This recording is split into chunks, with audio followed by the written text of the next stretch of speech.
La pregunta es, ¿el mundo en estos tiempos Dios la estará preparando por medio de todos los acontecimientos que nosotros estamos observando a nuestro alrededor y en nuestras vidas? Porque tiene efecto lo que sucede en el mundo, porque estamos en el mundo. ¿Estará el Señor preparando al mundo para la otra fase, para el otro tiempo, para el tiempo de angustia, para el tiempo de la ira? Pero los acontecimientos que vemos alrededor, esos dolores, esas familias sufriendo, esas angustias, gente quedándose sin casa, gente abandonando este mundo por enfermedades, gente que se va a quedar sin empleo. ¿Estará el Señor preparando? El Señor prepara las cosas para actuar. Pues hay un principio bíblico, mis hermanos, rápidamente, que nos muestra y nos enseña cómo el Señor prepara los acontecimientos de nuestras vidas para mostrarnos su voluntad. Cuando quiere cumplir sus propósitos el Señor prepara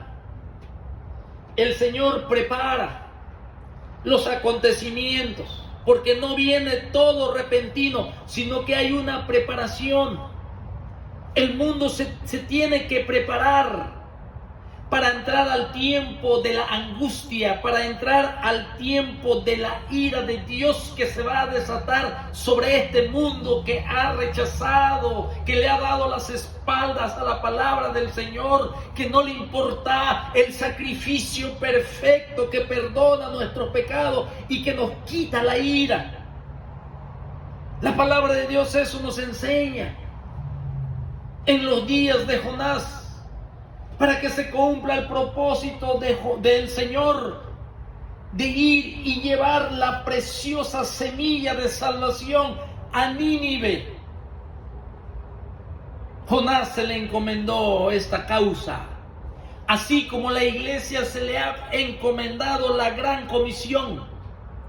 La iglesia tiene la responsabilidad de la predicación de la palabra de Dios, el lugar donde vive, en Judea, a sus alrededores, en Samaria, más adelante, y hasta lo último de la tierra.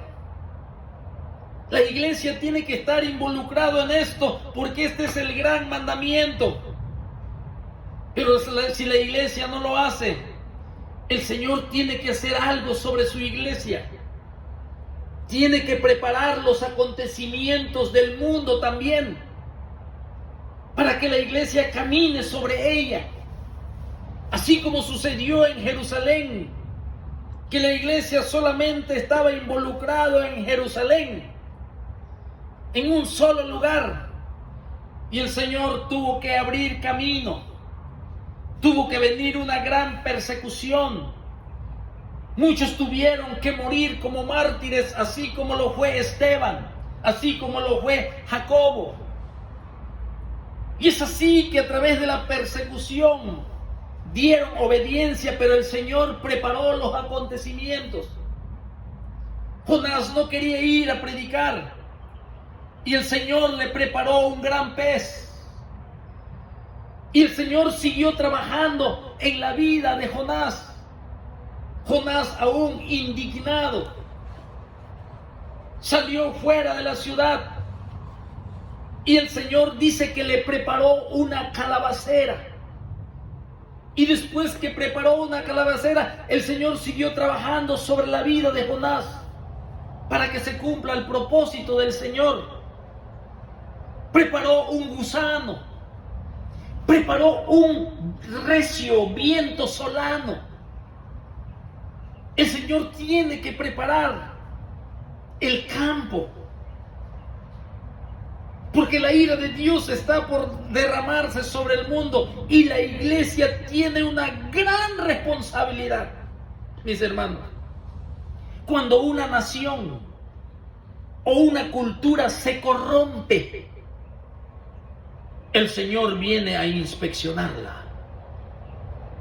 Cuando una nación se corrompe, una cultura se echa a perder, se pudre, cuando no les importa la ley de Dios, cuando todo lo hacen al revés, cuando estamos recibiendo las bendiciones del Señor, nosotros como iglesia aquí en los Estados Unidos de América, que es la Gran Babilonia, estamos recibiendo todas las bendiciones del Señor. No nos hace falta nada. Pero lamentablemente nos ha absorbido la cultura. Nos ha absorbido esta Gran Babilonia. Nos hemos afanado tanto como se afanó Israel en el tiempo del retorno. Se tenía que construir el segundo templo. Era un decreto divino que el Señor usó al rey emperador persa Ciro para dar la orden de la restauración del templo y de Jerusalén. Estaban en Babilonia, allí donde están los jardines colgantes de Babilonia, donde están las delicias de los ojos, donde están las delicias de la carne. Allí estaba muy cómoda Israel. El Señor tuvo que despertar el espíritu de Zorobabel. El Señor tuvo que despertar el espíritu de Esdras. El Señor tuvo que despertar el espíritu de Nehemías. Pero Israel, cuando volvió, abandonó la obra de Dios en el retorno. Te estoy hablando en el tiempo del profeta Zacarías, en el tiempo del profeta Ageo, en el tiempo del profeta Malaquías. La casa de Dios se abandonó, pero sí empezaron a construir sus propias casas. Empezaron a trabajar para ellos. Las cosas del Señor ya no importaron. Así también los que hemos venido de otras naciones. Si somos cristianos, nosotros tenemos que seguir involucrados en la obra del Señor. Tenemos que seguir predicando el Evangelio. Tenemos que seguir, mis hermanos, apoyando a los misioneros. No debemos de estar viendo solamente lo nuestro, como le pasó a Israel. Solamente veían para sus casas y para sus bienes. Asimismo aquí, en este lugar, mis hermanos, va a llegar el tiempo en que el Señor nos va a visitar. Va a llegar el tiempo en que el Señor va a preparar todo, porque hemos recibido las bendiciones del Señor y no queremos participar en su obra. Nos ha dado la bendición del Señor, mis hermanos, de que nosotros estemos en este lugar y oremos por este lugar. Y cuando una nación o una cultura se corrompe, el Señor la inspecciona. Así lo vemos nosotros en la Torre de Babel, como el Señor la inspeccionó. Y cuando el mal se extiende de una nación, de una familia, de un pueblo, hay consecuencias. Sobre la iglesia hay disciplina. Esa disciplina es una disciplina correctiva. Juicio primero manda. El Señor primero manda a sus mensajeros para limpiar su casa por la predicación de su palabra. La iglesia se tiene que purificar primeramente a través de sus misioneros, de sus predicadores, de sus pastores. Se tiene que purificar por el lavamiento del agua, por el lavamiento que hace el Espíritu Santo para transformar la vida de los creyentes. Pero como estuvimos y estamos muy ocupados, no leemos la palabra de Dios para enseñarla. La abandonamos y predicamos lo que tenemos en mente. Inclusive, hasta nos molestamos cuando oímos a otros predicadores que hablan de juicio, que hablan de disciplina. Pero ya estamos llegando a un tiempo en que no van a negar esta enseñanza de la ira de Dios, del juicio de Dios, de la disciplina del Señor, que mucho tiempo nos envolvió y ni cuenta nos dimos que el Señor nos está hablando por medio de enfermedades, por medio de la muerte de los hermanos, y no nos damos cuenta. La Biblia así nos enseña los juicios que ocurren ahora en la iglesia. Por eso es importante hacernos un autoexamen. Y yo voy a abrir el libro o la epístola de Primera a los Corintios. Primera a los Corintios. Vamos a leer. Y el capítulo 11. Aquí nos invita el Señor a la iglesia a un autoexamen. Es peligroso no tomar en cuenta que Dios disciplina y que Dios azota y que también su ira la va a derramar sobre los inconversos. Un autoexamen. Los creyentes deben de practicar un autoexamen, una evaluación. Y nosotros ver nuestra propia condición espiritual. La iglesia, mis hermanos, sí, debe de ser purificada, el cuerpo de Cristo. Y la misma iglesia ayuda para esto. Hoy ya no creen en la disciplina, ya no creen en lo que Cristo Jesús dice. Si alguien ofende a alguien, ve y háblale, y si no entiende, toma 2 testigos, y si no entiende con esos 2 testigos, dalo a conocer a la iglesia. Pablo dice: el tal sea entregado a Satanás para la destrucción de la carne. Aquí la palabra de Dios, mis hermanos, nos enseña sobre la disciplina divina. Y nos dice en Hebreos 12 del 5 al 11 que así como un padre corrige amorosamente a sus hijos, el Señor disciplina a los suyos. Hebreos 12, versículos 5 al 11.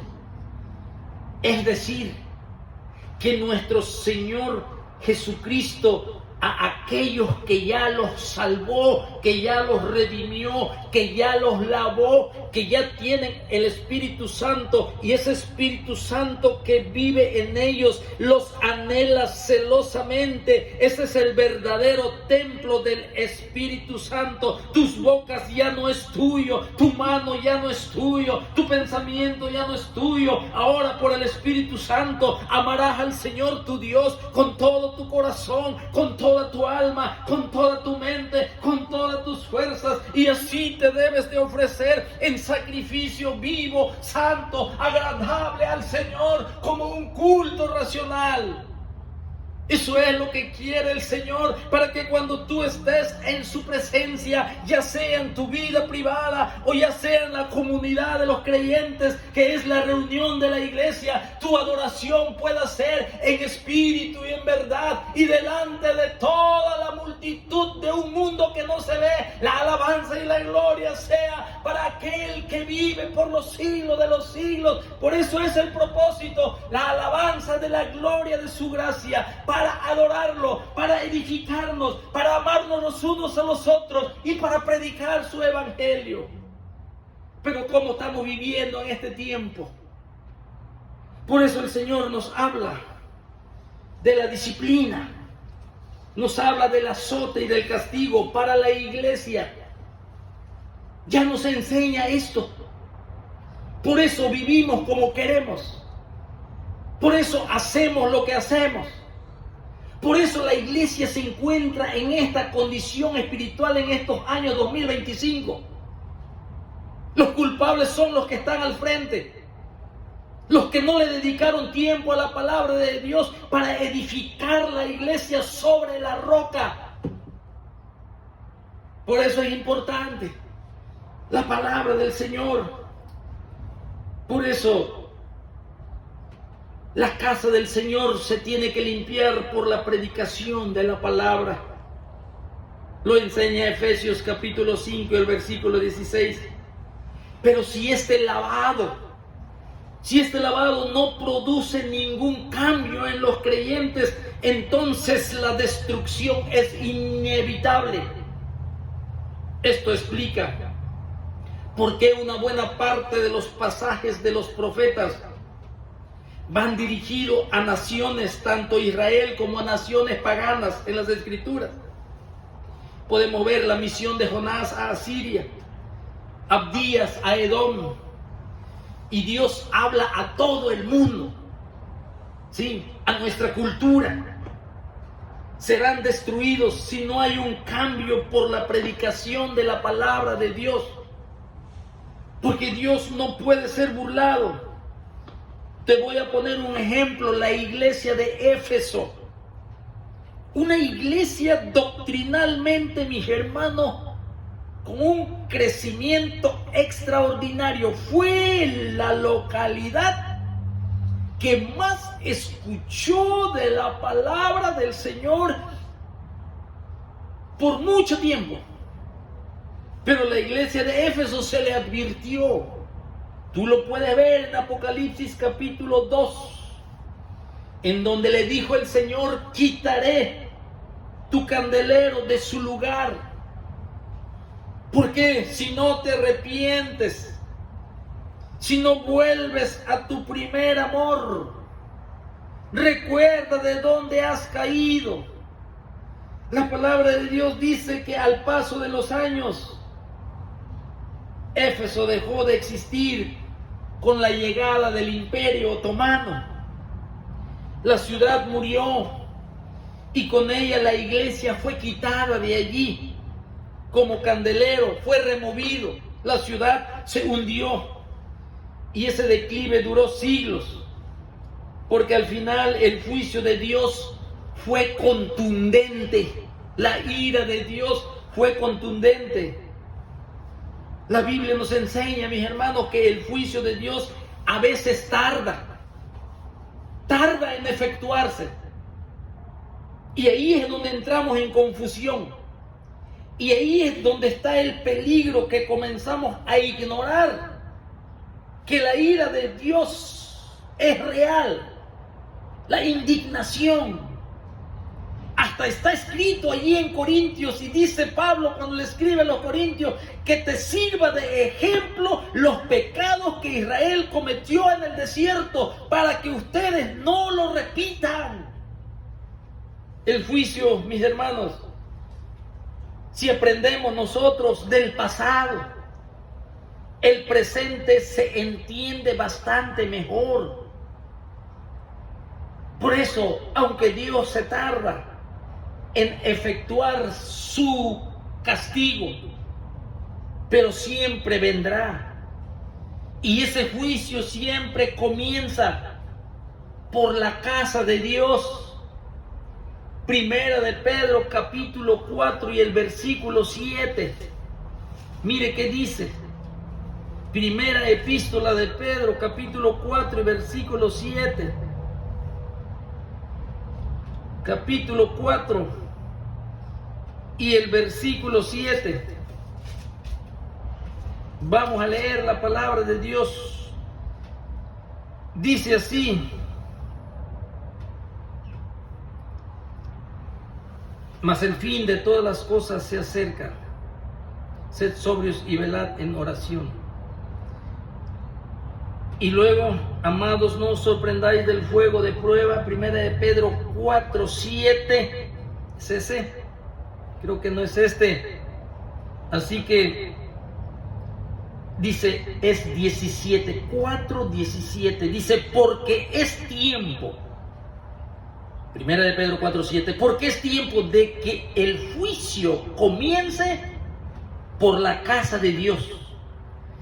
Y si primero comienza por nosotros, ¿cuál será el fin de aquellos que no obedecen el Evangelio de Dios?